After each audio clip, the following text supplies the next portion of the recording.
All right, good afternoon, everyone. We're moving on to the next thing to do with artwork. This time we're focusing on how we mount or frame a piece of textiles. Now, textile is also referred to that is anything related to fiber or fabric. And again, because we're going to be using this as a means of decoration or aesthetics, we have to ensure that whatever we use, again, it is going to be archival, because we also want to protect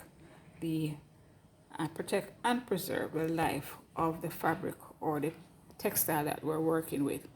Now, textile can either be fabric, as I said, or anything made from fiber. It can also be pieces such as embroidery pieces, patchwork pieces, quilts. All of these relates to anything that is crocheted and used as and framed as art. All of those relates to textiles, and there are various different ways in which you can actually mount textiles. Now I'm going to be showing you two ways that we're going to be mounting the textile pieces or the fabric. Now the fabric itself, it can be any fabric of your choice. You can, these I picked up at Pings. It's basically upholstery fabrics.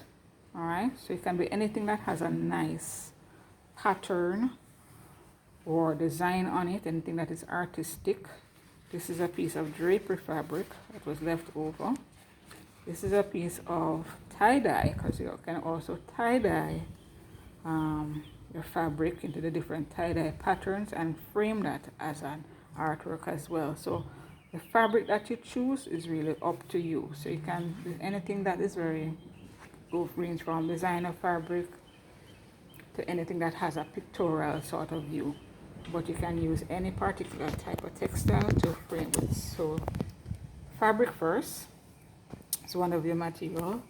The next thing, the first one that we're going to be doing is mounting on what we call a canvas frame. Now this is a ready-made frame. You can get these at any bookstores or art supply stores.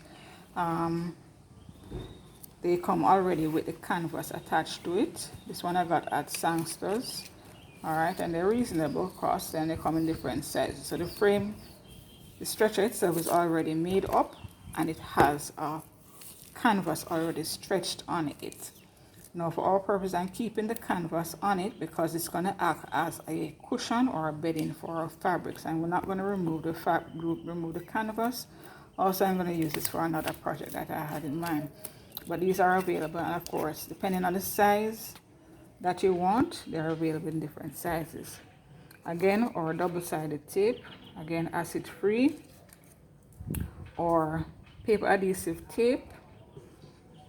We have our surface that we're going to be working on, which is supposed to be clean, our L square, and of course scissors. All right, so these are the fabrics that we're going to be working on for this mount. All right, so I'm going to go ahead and remove this.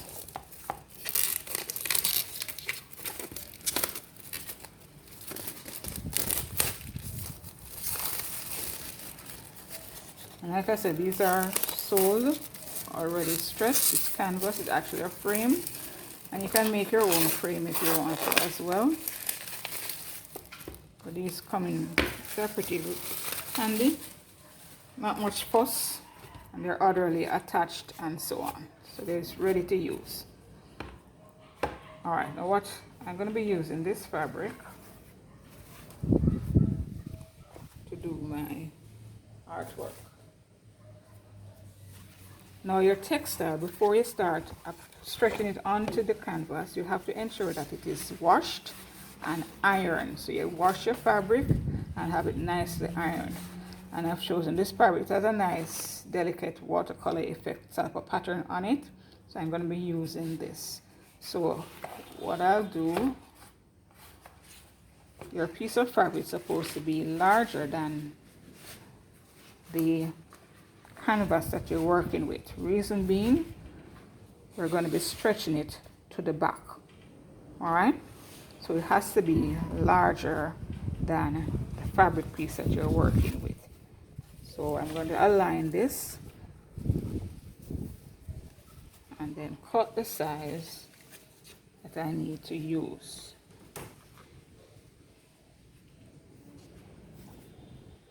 So we ensure that we have extra fabric right around the edge.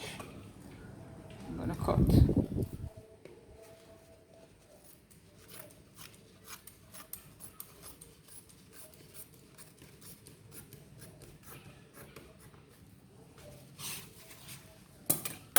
Alright, so the piece must be larger than the canvas frame that you're going to be working with for added dimension, to make sure that you're going to be getting enough stretch to go around the back. Now I'm going to align this. Now notice in my thing I have some lines, so I need to make sure that they are aligned properly. So you have, depending on how your pattern is, you can determine how you want your design, the effect of your design. I have to ensure that these are aligned properly in terms of my lines. I use my L square to ensure I get the same amount on each side. Alright, so that's looking aligned.